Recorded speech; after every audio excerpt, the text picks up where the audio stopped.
नमस्कार दोस्तों, कैसे हो आप। आई होप सभी ठीक होंगे। आज मैं आपको सीटेट का 2 महीने का स्टडी प्लान बताऊंगा।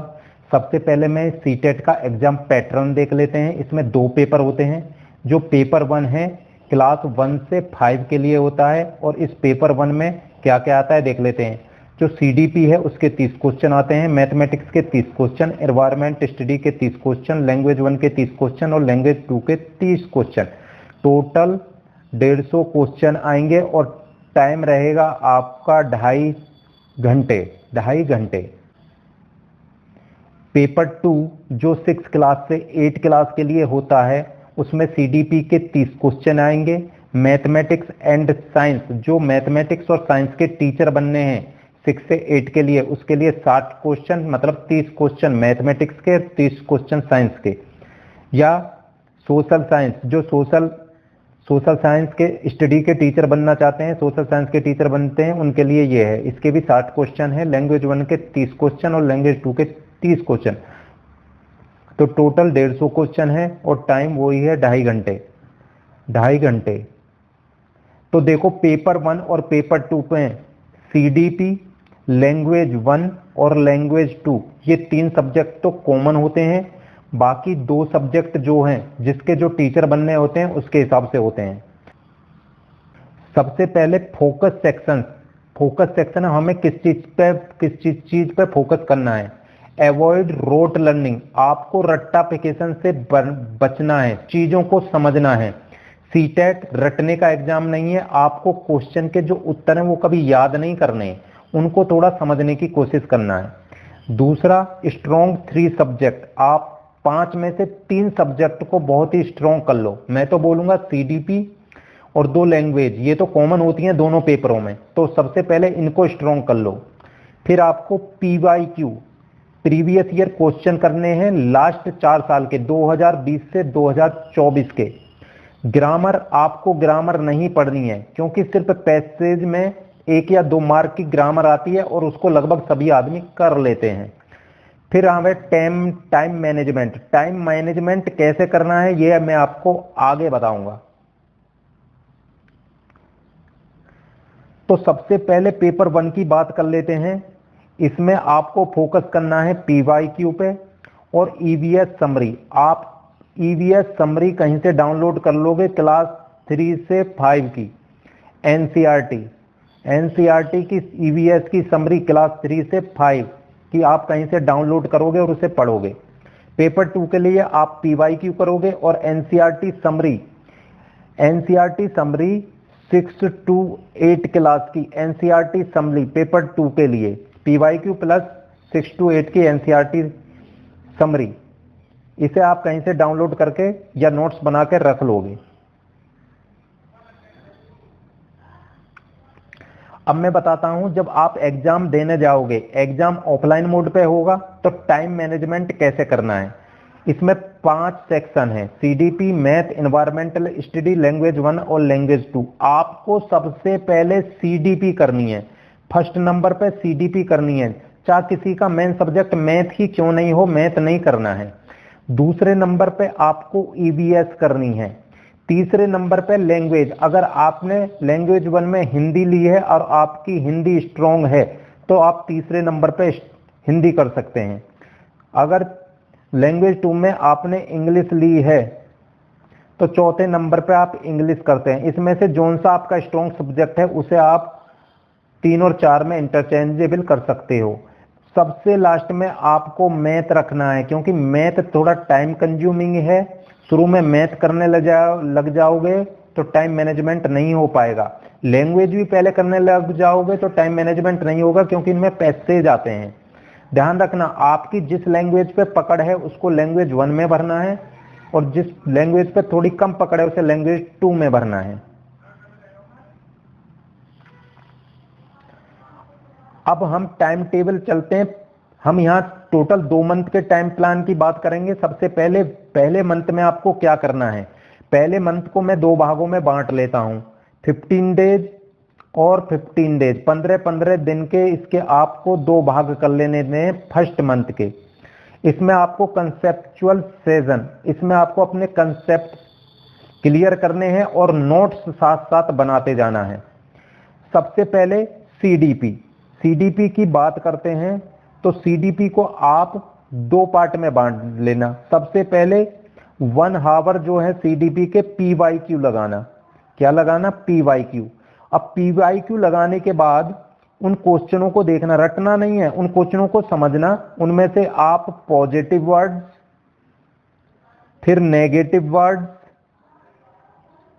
और जो भी आपके मनोवैज्ञानिक के आए, उसमें मनोवैज्ञानिकों के नाम आए, ये पॉजिटिव और नेगेटिव वर्ड्स लिख लेने हैं। और जो मनोवैज्ञानिक आए उन मनोवैज्ञानिक के ऊपर 1 घंटे आपको मैराथन क्लास ले लेनी है। कोई सा मनोवैज्ञानिक आए, जैसे जीन पियाजे आए तो जीन पियाजे फॉर सीटेट लिख के आपको जीन पियाजे के बारे में सीख लेना है और उसके नोट्स बना लेने हैं। जैसे वाइगोत्स्की आए तो वाइगोत्स्की के बारे में आपको यूट्यूब से पढ़ के नोट्स बना लेने हैं।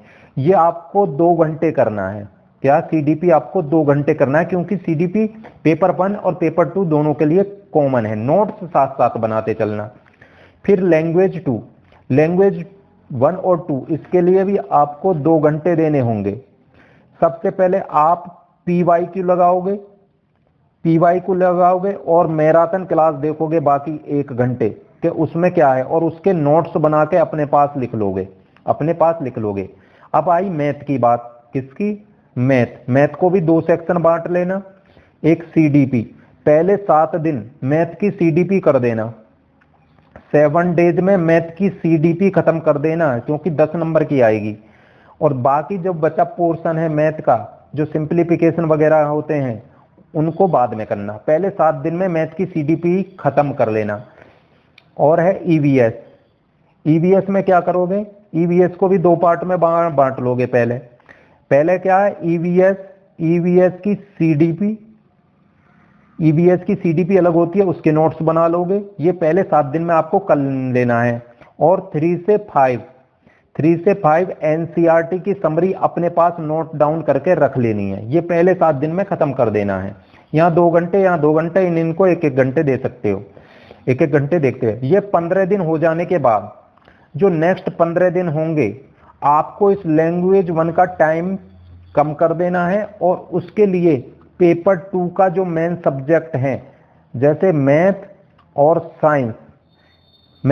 साइंस की क्लास 6 से 8 तक की समरी आपको लिख लेनी है और इसके मैथ के क्वेश्चन लगाने चालू कर देने हैं।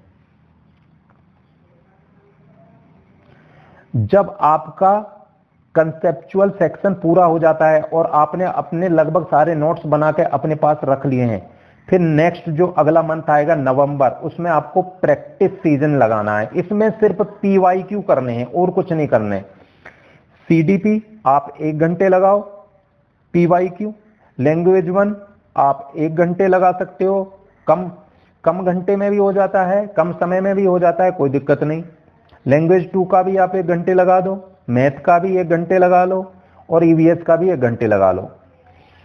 जो पेपर 2 है, पेपर 2 की तो समरी आपने बना के रख ली है। अब पेपर 2 को आपको ज्यादा टाइम लेना है। जैसे 1-1 घंटा यहाँ टाइम नहीं लगता है। जैसे ही आप पीवाईक्यू लगाओगे, 3 पीवाईक्यू, 3 प्रीवियस ईयर के question paper, 4 previous year question paper, तो जो बचा टाइम है आपको पेपर 2 के अपने मैथ या साइंस जो जिस सब्जेक्ट से है उसके लिए टाइम दे लेना है। और ध्यान रखें, इसके पीवाईक्यू में जो क्वेश्चन पूछे गए हैं उन्हीं के उत्तरों को ध्यान दो। उन्हीं में जो टॉपिक होते हैं उनको नोटबुक पे लिखते चले जाना, किस क्वेश्चन में क्या है। पीवाईक्यू से ही आप अपनी समरी बन जाएगी। कोई अलग से समरी तुम्हें नहीं मिले तो पीवाईक्यू पढ़ो, उसमें ही सारे क्वेश्चन है, उनके बारे में क्या है उनके साथ साथ लिखते चले जाओ, अपने नोट्स बनाते चले जाओ। और हर संडे को आप जो नोट्स बना रहे हो उनका वीकली रिवीजन करते चले जाओ। जब लास्ट में पेपर होगा, अच्छा पीवाईक्यू कहां से मिलेंगे? क्योंकि पेपर जो हो रहा है, पेपर ऑफलाइन मोड पे हो रहा है, तो आप प्रैक्टिस भी ऑफलाइन मोड पे ही करोगे। कंप्यूटर पे कोई प्रैक्टिस नहीं करना, आप बुक से प्रैक्टिस कर लेना पीवाईक्यू। अब पीवाईक्यू क्या मिलेगी? यूथ पब्लिकेशन की बुक ले लेना। यूथ पब्लिकेशन में अलग अलग सेक्शन की अलग अलग बुक आती है। जैसे यूथ यूथ PYQ आएगा CDP के नाम से।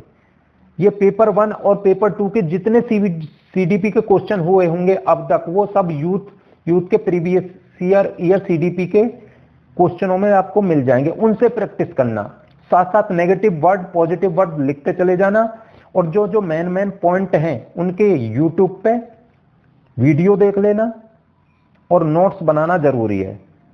तो इस प्रकार से आप लगातार 2 महीने प्रैक्टिस कर लोगे तो आपका सीटेट क्लियर हो जाएगा। ध्यान रखना, टाइम मैनेजमेंट का ध्यान रखना, पहले मैथ वाले सेक्शन को कभी नहीं करना।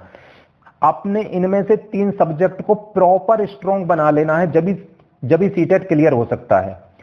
कोई भी 3, अभी ये देखो ये 3 सब्जेक्ट CDP लैंग्वेज 1 लैंग्वेज 2, ये तो दोनों पेपरों में कॉमन होते हैं, तो इनको बहुत स्ट्रॉन्ग कर लेना आप। और लास्ट के जो 10 दिन हैं, उन 10 दिन में जो लैंग्वेज 1 और लैंग्वेज 2 में पैसेज आते हैं, उन पैसेज की प्रैक्टिस लास्ट के 10 दिन करना, पहले पैसेज की प्रैक्टिस नहीं करना। तो वीडियो अच्छी लगी हो तो लाइक करो, शेयर करो और चैनल को सब्सक्राइब करो। Thank you for watching.